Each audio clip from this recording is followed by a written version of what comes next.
Olá, hoje vamos aí mais um tema, e hoje o nosso tema é sobre, agora com ação cardiovascular, né, medicações, fármacos, e aí a gente vai falar agora de medicações em que o intuito são bloquear canais de cálcio, tá?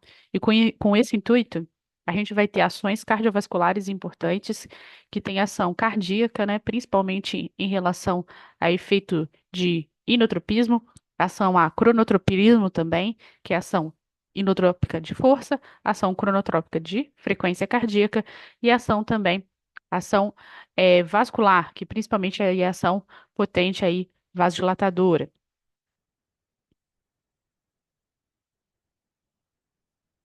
Tá? Então, os bloqueadores de canal de cálcio, gente, eles já são medicações mais recentes, surgiram aí na década de 60, e são medicações que foram criadas com o intuito de alterar a contração aí desse músculo cardíaco e a ação também no músculo liso, tá? Ele vai bloquear a entrada de cálcio nessas células de ação, ou seja, no miócito cardíaco ou numa célula muscular lisa também, tá? Primeiro que foi usado foi o verapamil e hoje a gente usa até hoje. A gente usa muito verapamil, diltiazem, a gente usa muito nifedipina, amlodipina também. E o mecanismo de ação é por reduzir aí o influxo de cálcio no miócito cardíaco, tá? A gente depois, posteriormente, foi criada a nifedipina e diltiazem, e a gente vê que o mecanismo de ação e o mecanismo alvo ali, sítio de ação alvo, vão ser canais de cálcio, que a gente chama de canais de cálcio aqui, que a gente vê lento ou do tipo L. Porque mais para frente a gente vai ver que no corpo a gente tem mais outros tipos de canais de cálcio, tá?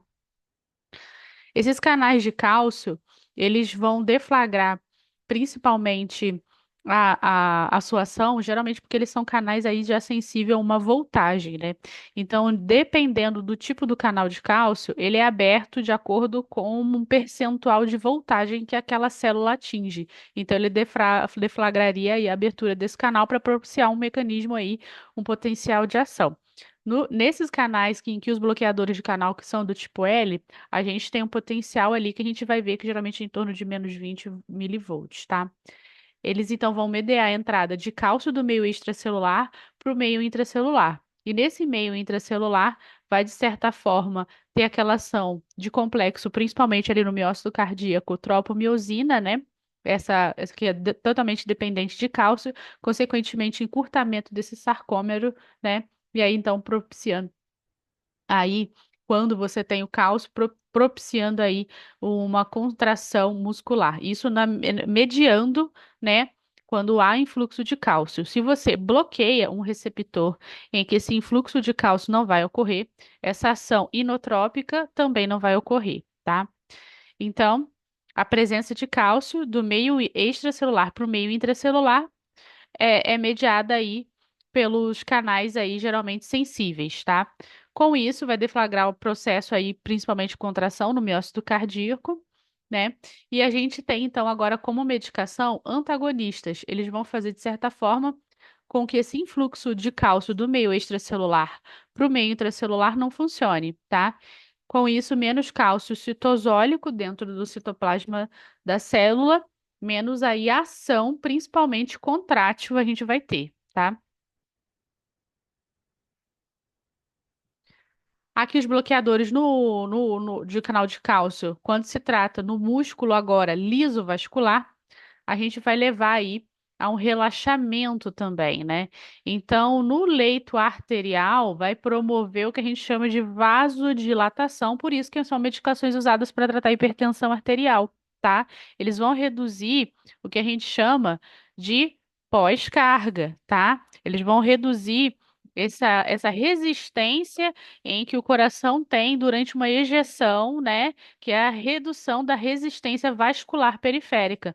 Com isso, né, com esse aumento da vasodilatação, você melhoraria aí a pressão arterial, tá? Mas também tem efeito no músculo cardíaco e o principal ali já é um efeito inotrópico negativo. Ele diminui a força contrátil. Então a gente tem que ter uma certa ressalva se o paciente ele tiver uma insuficiência cardíaca em que a fração de ejeção dela é reduzida, que essa força contrátil é prejudicada, às vezes a gente tem que ponderar o uso da medicação, tá? Mas aí, dependendo da classe ou do tipo do bloqueador de canal de cálcio, a gente vai ter predileção ou não aí pelo miócito cardíaco, tá? Então. todos os bloqueadores de canal de cálcio, eles vão exercer, de certa forma, duas ações principais, né? Porém, a relação delas vai diferir de acordo com a classe, que a gente vai ver mais para frente. E a presença de um efeito cronotrópico pela frequência e o efeito também dromatropópico, que vai ser pela condução elétrica. A gente tem essa classificação, que é o que a gente geralmente usa muito, né? E a gente vai ter que realmente memorizar aqui, que a gente classifica em dihidropiridínicos, que são as medicações que a gente usa basicamente para tratar a hipertensão arterial, tá? Ela, em questão de efeito cronotrópico negativo, isso é muito suprimido porque elas são tão potentes em reduzir a pressão arterial que esse efeito de reduzir a frequência cardíaca ele se anula, porque quando reduz a pressão arterial pelo estímulo de barorreceptores, você acaba fazendo um aumento da frequência cardíaca, é o que a gente chama de taquicardia reflexa. Mas isso já não acontece com os não dihidropiridínicos, que é verapamil e diltiazem. Esses não dihidropiridínicos, né? Eles são basicamente medicações com intuito antianginoso, tá? Usado para tratar angina, principalmente naqueles pacientes que têm contraindicação ao uso de um beta-bloqueador. Quem tem asma, por exemplo, usa bloqueador de canal de cálcio não dihidropiridínico, tá? Então, verapamil de diazem tem ação antianginosa, tem ação também antipertensiva, só que é uma ação antipertensiva por vezes até mais fraca que as dihidropiridínicas. Só que esses aqui, os não dihidropiridínicos, eles têm completamente a ação cronotrópica negativa, tá? Eles reduzem a frequência cardíaca, além também de reduzir o inotropismo, tá? Então a ação cardíaca neles é muito maior do que a ação aí das dihidropiridinas. Aqui eu vou destacar das dihidro, a nifedipina, a amlodipina, e também a nimodipina, que são muito usadas na prática médica. Nifedipina e amlodipina como antipertensivo e nimodipina principalmente para prevenir espasmo de vaso cerebral quando o paciente faz um AVC hemorrágico, por exemplo, tá? Faz um AVC hemorrágico e a presença de sangue é tão irritativa para o cérebro que pode causar uma constricção dos vasos sanguíneos e aí piorar a lesão cerebral. Então, para prevenir isso, o paciente que tem AVC hemorrágico, e aí a gente engloba as hemorragias subaracnoideas, a gente usa de nimodipina na prescrição desse paciente, tá? E aí, embora comumente a gente acaba bloqueando, falando eles que eles são bloqueadores de canal de cálcio, eles são classes diferentes, né? Verapamil e diltiazem, que não de hidropiridínico, e as de hidropiridínicas, tá? Então a gente tem que entender que essas classes, de certa forma, eles são da mesma classe de bloqueador de canal de cálcio, mas diferem em termos de ação, tá? E aí eu queria mostrar para vocês, né, que é o canal, né, do tipo L, que vai ser aqui. A gente tem vários tipos de canais de cálcio, né, em todo aí nosso corpo, né, olha só.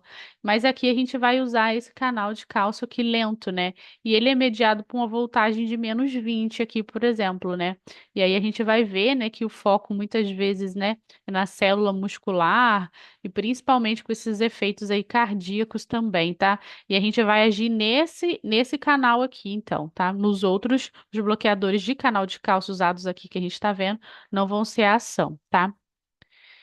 Então, vamos bloquear aí esse canal de cálcio, né? Porque o cálcio dentro do citoplasma, quanto mais cálcio ali, mais vai aumentar na verdade, essa concentração vai levar a ação celular ali, que muitas vezes é a contração desse músculo, tá?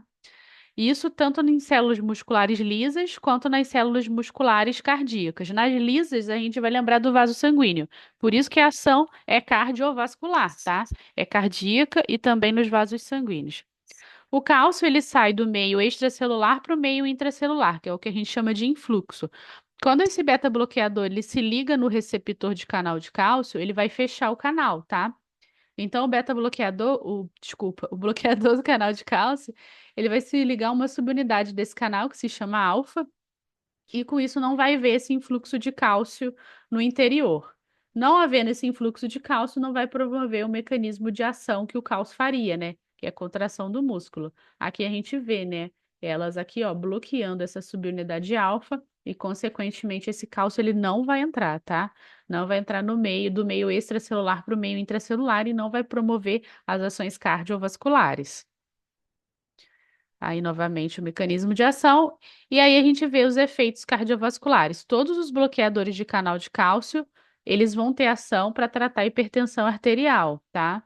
Mas sempre que a potência da nifedipina, da amlodipina é muito maior do que, por exemplo, do verapamil e do tiazem, mas eles tratam também, tá? A hipertensão arterial, tá? Ah, e no efeito venoso, que é um vaso também? Então, não existe aí esse efeito. O efeito é extremamente pouco evidente sobre os leitos venosos. Mas existe um efeito colateral que é o edema na perna, que é o edema principalmente ali no maléolo. Mas é um edema ocasionado por conta de vasodilatação dos microcapilares. Não é por um efeito venoso considerável, tá? Então, não tem efeito venoso, tá? Eles promovem inotropismo negativo como ação, tá? Então, eles reduzem aí a força contrátil. Então, em certas situações em que o paciente tem insuficiência cardíaca já com contração ruim, né, não é uma medicação de escolha. Esse fenômeno aqui, vocês têm que lembrar da taquicardia reflexa, tá? Porque isso aí acontece com as hidropiridinas. Então, verapamil, desculpa, verapamil, diltiazem, isso não acontece. Isso vai acontecer com nifedipina, isso vai acontecer com lodipina, vai acontecer com nimodipina, tá? Porque eles vão gerar um efeito antipertensivo tão potente que vai dilatar a periferia, reduzir essa resistência vascular da periferia e aí é como se a pressão caísse muito rápido. E aí, de repente, o que a gente tem aqui na carótida, né? Os baroreceptores, eles fazem o seguinte: opa, a pressão tá caindo, vou aumentar a catecolamina, e aí acaba fazendo taquicardia, né? Então, o efeito cronotrópico de reduzir a frequência é suprimido nas dihidropiridinas, tá? Causa também depressão da taxa de marcapasso, vai reduzir essa frequência cardíaca. Aí agora são as não dihidropiridinas, que é verapamil e diltiazem, tá? Reduz então essa frequência cardíaca e podem prolongar um aumento aí do período refratário no ato ventricular. E isso daqui a gente fica de olho porque pode ser causa aí de um efeito colateral ruim, que são as bradicardias intensas e até bloqueio, que a gente chama de bloqueio átrios ventriculares, tá? E aí é um grande problema, que pode levar a uma intoxicação aí, e aí a gente vai ter que reverter às vezes, porque o paciente ele pode até fazer instabilidade. E aí, a gente vê também aqui como efeito de vasodilatação uma diminuição da resistência coronariana e aumento do fluxo sanguíneo coronariano, por isso que ele é usado para angina, tá? Então, o verapamil, dentre eles, é o mais potente vasodilatador coronariano, né? Então, geralmente a gente gosta para tratar quem tem angina, angina de Prismetal, que é um tipo de angina até específica, que às vezes nem está relacionada à placa de ateroma, de colesterol lá naquele vaso sanguíneo e às vezes está relacionada mesmo à reatividade do vaso. E aí, verapamil é um espetáculo para a gente poder tratar esse tipo de pacientes, tá? Aqui a gente vai ver, né, os dois protótipos, as dihidropiridinas aqui no canto e as não dihidropiridinas no canto, né? E a gente vê essa potência vasodilatadora periférica que as dihidropiridinas são capazes de fazer, por isso que para esquema antipertensivo não tem igual, né? Então, aí a gente vai ver que no, como do efeito aí cardíaco, né, a gente pode ter até inclusive uma piora cardíaca se o paciente ele tiver doença coronariana, porque quando a pessoa está com uma insuficiência coronariana, aumentar essa frequência cardíaca pode aumentar o gasto desse músculo por oxigênio, né? Então, a melhor opção em quem é coronariano, que tem doença ali do vaso sanguíneo dessa coronária, é a gente manter essa frequência reduzida, tá? Então, ó, se a gente for usar isso aqui, às vezes a gente tem que até associar um beta-bloqueador, porque vai causar taquicardia reflexa. Já as não dihidropiridinas, né, elas já têm um efeito, assim, cardíaco, né, muito importante em relação de ação no nó sinusal, ação no nó AV, né, vai reduzir frequência cardíaca, pode causar até bloqueios e reduzir potencialmente mais ainda essa frequência cardíaca. E o principal, lembrando lá do verapamil, aquela potente ação de vasodilatação coronariana, né, também. Mas a gente tem que ter um cuidadinho especial, que é esse aqui, né? E que acaba reduzindo aí o inotropismo cardíaco. E aí, no paciente que tem essa insuficiência cardíaca de fração de ejeção reduzida, que tem essa força contrátil reduzida, você pode piorar o quadro, tá? Então, a gente tem que ponderar de acordo com o caso do paciente. São medicações boas, mas a gente tem que ver o cenário, né, para saber qual que a gente vai escolher, na verdade, tá? Aí aqui a gente tem, né, os efeitos, né, mais aí para a gente lembrar dos efeitos de condução da parte elétrica especializada cardíaca, né? E a gente vê aqui, né, em geração de impulso, reduz frequência cardíaca, reduz. Aí tem a nifedipina, que aqui no caso é responsável por não reduzir a frequência cardíaca, vai induzir uma taquicardia reflexa, né? Por conta daquele efeito em vasodilatar muito a periferia, né, o vaso periférico, né, a questão de causar redução da condução atrioventricular, a questão de redução de contração de força inotrópica, né, então fica aí de regra. Então a gente tem que saber mal ou bem qual que a gente vai escolher, tá? Todos eles você vai ter praticamente por via oral. Antigamente você tinha aqui venoso, verapamil e diltiazem. Verapamil ainda é mais encontrado, tá? É usado muito para quando o paciente chega em arritmia no pronto-socorro e principalmente se ele tiver asma, é a medicação geralmente de escolha. E aí a gente vê que assim que toma a medicação já faz efeito cerca de 30 minutos, né? E ela faz um efeito tão rápido e às vezes abaixa a pressão tão rápido que hoje em dia foi criada formulações em que tem absorção mais prolongada, que a gente chama de absorção mais lenta. Aí criam essas formulações, ó, Retarde, né, SR, né, que são formulações para serem liberadas mais lentamente, né? Continua fazendo efeito, mas não causa aquela potensão inicial em cerca de meia hora depois que toma a medicação, porque senão o paciente ele passa mal, né? Em relação ao metabolismo, né? Se é o metabolismo de hepático, interage com essa enzima CYP3A4 e a gente vai ver que a gente vai ter uma ação aumentada se o paciente estiver usando alguns antibióticos, como macrolídeo e imidazólico, né, que é o cetoconazol, por exemplo. Alguns agentes antivirais, suco de pomelo, que aqui no Brasil é muito raro, né? A gente tem a ação já reduzida em pacientes que estão usando rifampicina e carbamazepina e cuidado com alguns chás, né? Por exemplo, a erva de São João também pode reduzir, então pode causar aí algum problema. E particularidade, né? A gente também às vezes usa o verapamil, né? Mas a gente tem que ter um cuidado, né? Que o uso de verapamil com algumas interações, né? Que pode levar a alguma intoxicação. A gente vê principalmente essa interação de verapamil com simvastatina e atorvastatina. Então a gente tem que ter um certo cuidado, porque pode levar à intoxicação pela estatina. E estatina, quando está em dose exacerbada, pode causar uma rabdomiólise no paciente, né? Aumento de CPK, que é uma enzima muscular e isso pode levar a um dano, principalmente renal, tá? Então a gente tem que ter um cuidadinho especial quando você está usando drogas aí associadas, tá? É, em questão aí de metabolização, né? Pode também interferir com níveis de goxina, e aí que é uma medicação que a gente vai falar daqui a pouco, que também tem ação sobre cálcio, só que é uma ação diferente que a gente vai ver. Ela é uma sensibilizadora de cálcio, tá?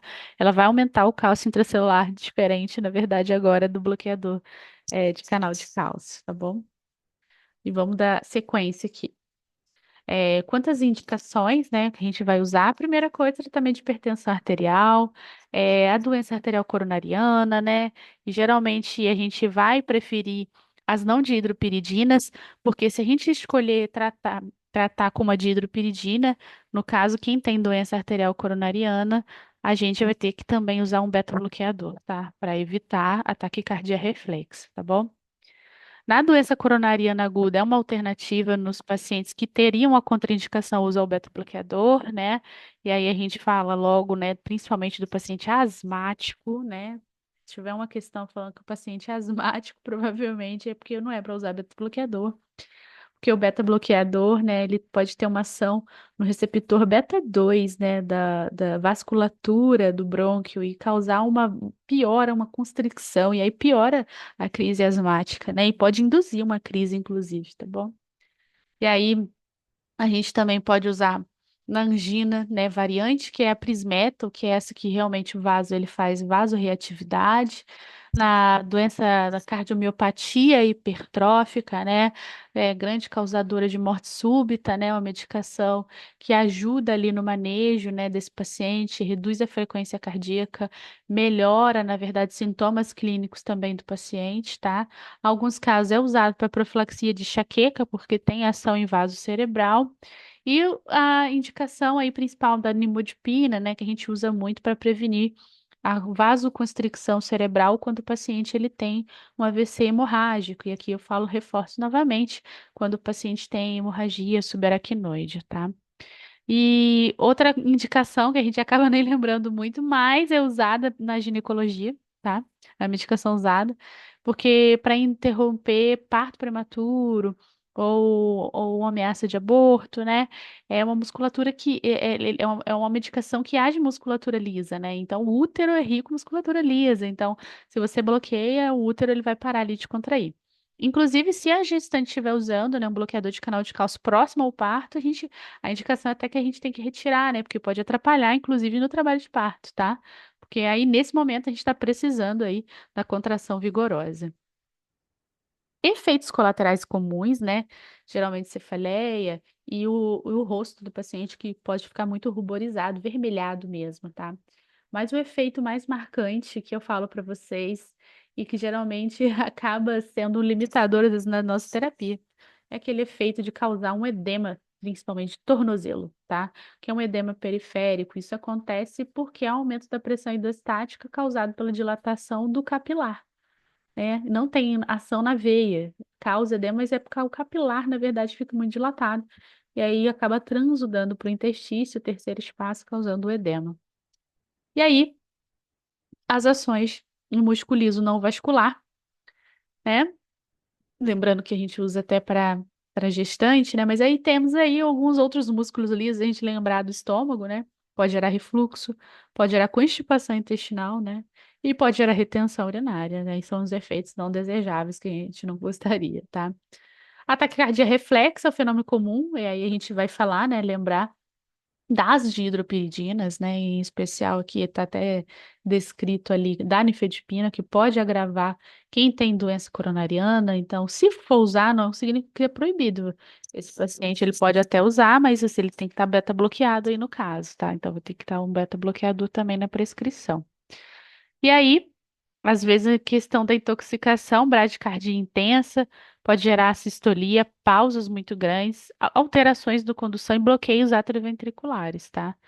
Pode piorar a insuficiência cardíaca, quem tem insuficiência cardíaca de infração de ejeção reduzida, principalmente, às vezes levar a hipotensões graves, né? E a questão aí da interação com a digoxina, que a gente também deve tomar um certo cuidado. Esse slide representa, na verdade, o motivo do edema de tornozelo, tá? Que é muito comum, tá? Vai ter, a gente quando tem, na verdade, a troca, né, de oxigênio no tecido na periferia, tudo acontece no capilar. E como a ação é arterial, a artéria fica muito dilatada e a veia não tem ação. Então, é muito fluxo para um filtro pequeno, né? Então, acaba transbordando aí para o intestino e causando edema. Então, é muito comum a gente ver isso aí nos bloqueadores. E aqui a gente vai ver esse efeito dromatrópico, né, que é um efeito aí de gerar redução de frequência cardíaca. Aqui, por exemplo, a gente está vendo um tipo, né, de bloqueio cardíaco em que você tem uma onda P que foi bloqueada, né? Isso aqui, o paciente estiver usando, né, já é uma indicação aí que ele pode estar intoxicando, tá? Então a gente fica agora aí com os bloqueadores de canal de cálcio, tá? E a gente já vai dar andamento aí para falar do digital, né? Digitálicos, né? Eles são medicações que veio extraídos de planta, né? É usado desde 1700, né? Muito antiga a medicação, né? E aí a gente vê que era usada já quando o paciente tinha insuficiência cardíaca, que era muito comum no passado, não tinha o que tratar, né? Não existia medicação. Até antes aí, a gente vem num século aí, um grande divisor de águas, né? Tem tratamento de tudo, mas em 1700 eles trataram a ciência cardíaca com, né, chazinho aí da Digitalis purpúrea, né, e que é o princípio ativo do digital, tá bom? Hoje em dia a gente tem todos esses digitais E o que a gente mais usa na prática é a digoxina, que tem comprimido, e é o deslanosídeo, que a gente tem para uso venoso no hospital. É uma medicação praticamente que foi abolida seu uso. A gente tem pouquíssimas indicações precisas aí seu uso, mas ainda é uma mão na roda, principalmente no cenário da fibrilação atrial. A gente vai falar aqui mais para frente, tá? E o mecanismo de ação desse digital é que, assim, precisa, na verdade, sensibilizar e aumentar mais cálcio dentro da célula agora. Agora é o contrário, tá? E aí, o que que acontece, né? Para entrar dentro da célula, né? Esse cálcio, né? Geralmente você vai precisar de uma bomba inicial de sódio e potássio ATPase, que é uma bomba, na verdade, aí dependente de energia, né? Vai se ligar, né, a bomba de sódio, potássio ATPase, né? Essa bomba, ela vai ser bloqueada, né, na hora que o digital se liga ali, né? Com isso, né, a gente vai ter uma redução da expulsão do sódio na célula, né? A bomba foi bloqueada e fica com mais sódio lá dentro. Na hora que fica com sódio, que é o Na+, né, carga positiva, você vai alterar o gradiente dessa membrana, né? É muito cálcio dentro da célula, desculpa, sódio dentro da célula, e aí você vai ter um gradiente diferente da membrana, né? E com isso, nesse gradiente, vai começar a interferir agora em outros canais. E aí, por isso que o efeito digital é um efeito em cascata, tá? Então, tudo começa na bomba de sódio e potássio. Mas, na verdade, com isso, altera o gradiente da membrana. Com isso, vai impedir a troca do sódio e do cálcio durante aí a repolarização do miocárdio.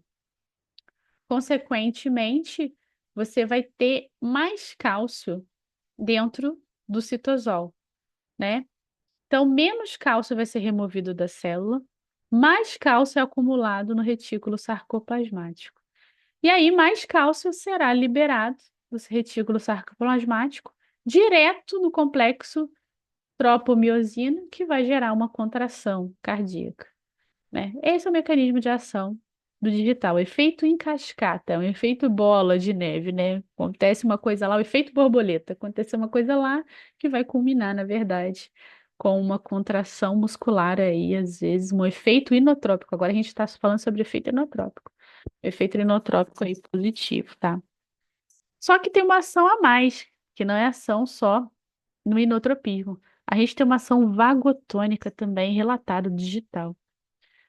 E aí é que eu falo, então o digital, além desse efeito, né, em causar aumento da contração muscular, ele não tem relação com o aumento da frequência cardíaca.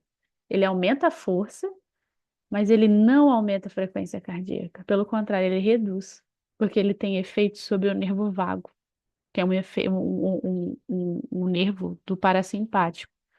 Então, inclusive, a intoxicação por digital ou doses exacerbadas podem gerar também bloqueio cardíaco. Igual na nifedipina, mas claro, por um mecanismo diferente.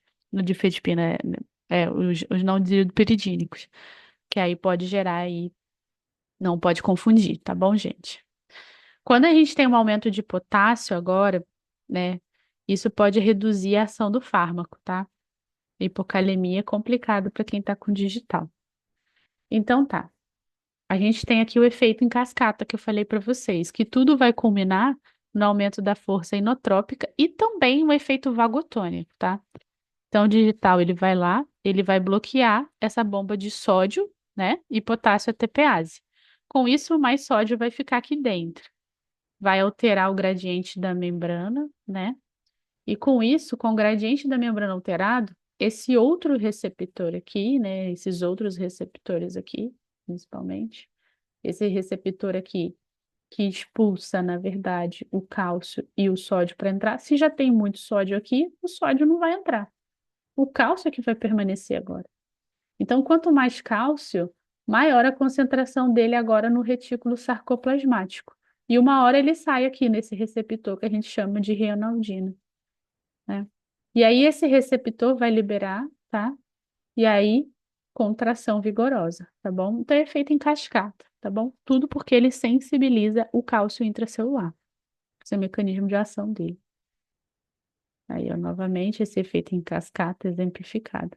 E aí, os efeitos cardíacos, né? Agora a gente falando.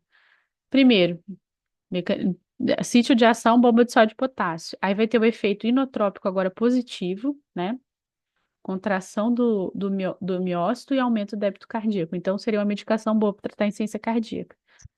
Seria insuficiência cardíaca, fração de ejeção reduzida. É uma opção, certamente. Mas hoje em dia a gente tem tantas opções que ele acaba ficando ali um pouquinho mais jogado. Mas seria uma opção, tá? Mas essa principal indicação é supressão da resposta ventricular rápida em quem tem fibrilação atrial por conta de um aumento de tônus vagal, aquele efeito do nervo vago, tá? Ele reduz os efeitos deletérios de superativação simpática, né? Ou seja, as catecolaminas, né, principalmente baseada aí na noradrenalina, vai ser antagonizado pela vagotonia, tônus vagal. E com isso vai reduzir a frequência cardíaca. Então, o efeito dele principal, reduzir a frequência cardíaca e aumentar a força contrátil aí do coração. E aí, as ações vai reduzir essa automaticidade, né? Pela questão desses potenciais de membrana. Aumenta o período refratário também, né? E isso pode ser complicado, porque isso pode também gerar intoxicações. E é uma droga que intoxica muito fácil, tá? Em concentrações muito altas, na verdade, concentrações mais altas, aqui ele reduz a automaticidade, mas se ele tiver numa concentração errada, a automaticidade pode acontecer espontaneamente. Ele é uma medicação complicada de tratar, difícil vocês entenderem, mas assim, é porque ele é complicado de tratar, porque ele existe uma dose-alvo terapêutico. E essa dose-alvo terapêutico, na verdade, entre o nível terapêutico e a dose tóxica, o limiar é muito pequeno, gente. Então, usar digital hoje em dia na prática às vezes, é uma medicação aí de última escolha, tá? Aqui é só para a gente lembrar, né, da importância dos íons, né, nos potenciais de ação da celular, né? E aí agora a gente está falando desse principal aqui, né, que é a ação principalmente relacionada à contração, que é o cálcio. O digital, ele altera, né, o potencial de ação. Olha só, que ele vai aumentar a voltagem, ele aumenta o período refratário, a parte refratária, né? Ali. Todas essas ações vão culminar, né? Então, aqui, por exemplo, aqui é a estimulação atrial representada pela onda P, e aqui a estimulação ventricular avaliada pelo complexo QRS. Então, o efeito digital é reduzir a frequência cardíaca, aqui a gente já está vendo um aumento entre estimulação atrial e estimulação ventricular, né? Aumento do PR, tá? Essa aqui geralmente leva uma alteração na repolarização, né? A gente viu ali que altera a repolarização. Então, doses intoxicantes, né? A gente já pode ver que pode ter alterações aí desse segmento, principalmente ST e onda T, né? Então, a gente geralmente vê que pode mudar ali o nosso eletrocardiograma. Então, o paciente que está usando, a gente tem, às vezes, se tiver internado usando dose venosa, fazer eletrocardiograma aí diário, tá? Porque quando tá já, olha só, efeitos digitais, né? No nó sinusal, no nó atrioventricular, e dependendo, pode ter ações em ectopias, né? Pode gerar aí extracistolias também. A indicação principal para tratar, gente, a gente vai acabar usando é para isso, né? Tratamento de fibrilação atrial e redução de frequência cardíaca. Aqui é um eletro que a gente representa o que é fibrilação atrial para vocês, né? Eu sei que vocês estão começando agora aí, mas é um ritmo totalmente irregular, né? Aqui você vê que você não enxerga ondas P's nítidas, é um tremor, né, da linha de base do eletrocardiograma, que é representado pelo átrio realmente sem potencial de contratibilidade, mas com potencial mesmo de tremor. E aí, com isso, no AV, ele vai passando estímulos de forma desordenada e altera aí a regularidade da frequência cardíaca, né? Aqui é só para exemplificar o que é um elétron aí de certa forma normal. Presença da onda P, seguida de um período, complexo QRS, seguida da onda T. E o ritmo geralmente é irregular. E como a FA, ela se mostra diferente. Novamente aí exemplificando, né? Um eletro de fibrilação atrial. Então, a gente tem a disponibilidade de fazer digital oral para digoxina, o deslanosídeo venoso, principalmente. Tem uma meia-vida longa, tá? Ela pode se acumular no tecido muscular, então a gente tem que basear aí na dose magra do paciente. E a excreção é renal, tá? E às vezes ela é parcialmente dialisável, então se tiver intoxicação, por vezes você vai ter que usar um anticorpo para neutralizar, que é um anticorpo que a gente chama de FAB, né? E a gente tem que monitorar o nível sérico, porque é um nojo usar digital. Digital, a dose dele varia de meio a 1 nanograma por ml. Ou seja, olha só a dose terapêutica. É muito pequena, então para você chegar numa dose tóxica é muito rápido. Então tem que ter muito cuidado. Olha só as indicações, né? São muito pouquinhas, né? Ciência cardíaca com ritmo sinusal. Na verdade, aquele paciente com ciência cardíaca com uma fração de ejeção muito reduzida. Até pode ser uma possibilidade. Cara, mas assim, ele só reduz sintoma do paciente e às vezes um pouquinho da hospitalização, mas hoje em dia é praticamente com tantas medicações melhores que a gente acaba usando um arsenal aí. Mas, de certa forma, você pode usar para insuficiência cardíaca de fração de ejeção reduzida. Mas aí agora, no cenário da fibrilação atrial, é a indicação principal que a gente usa hoje, quando a fibrilação atrial faz uma frequência, principalmente aí acima de 110, 120, né? E o paciente às vezes já está com beta-bloqueador e não responde, né? Muito bem, continua muito taquicárdico, isso é deletério, né, para o coração. Aí a gente vai reduzindo a frequência cardíaca agora usando digital, tá? Então, a fibrilação atrial no intuito aí de reduzir a frequência ventricular, tá bom? O uso clínico cada vez mais reduzido porque é uma medicação muito difícil em você manejar essa dose alvo aí, tá? Dose terapêutica. Porque pode levar logo a dose tóxica. E aí, quando chega na dose tóxica, eu tenho que falar os efeitos adversos também para vocês, que um deles é a questão de batimento ectópico, vai gerar uma confusão extrasístoles atriais, extrasístoles ventriculares. E o paciente começa a ter manifestações gastrointestinais, geralmente com diarreia, diarreia profusa, alterações neurológicas, que pode levar a estados confusionais, tá?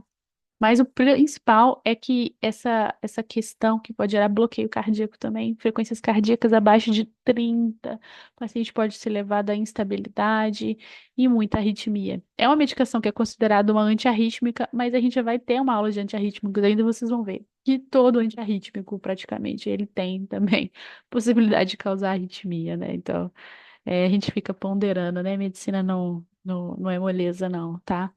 E aqui é só para a gente terminar a aula falando que se intoxicar, não é todo lugar que tem, mas a gente tem a possibilidade de usar o anticorpo, o antídoto, né? Que a gente chama de corpo de FAB, tá? Fragmentos aí purificados, tá bom? E aí neutraliza a digoxina, tá bom? A gente fica aqui. Muito obrigada, tá bom, gente? A gente se vê em breve.